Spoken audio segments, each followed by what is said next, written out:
ต้นขาเด้อขาหลายเด้อผู้ใดสนใจติดต่อมาเด้อขานี่นะผู้สนใจแล้วติดต่อมาขุดมืดเลยนี่นะอันนี้มีส่วนขาเด้อนี่เด้อ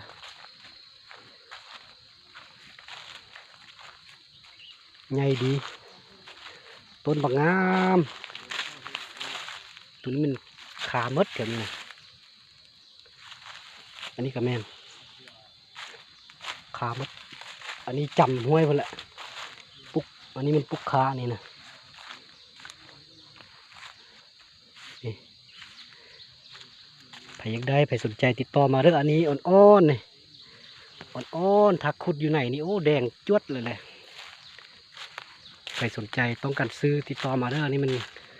ต้นขามดอันนี้นะนี่หลาย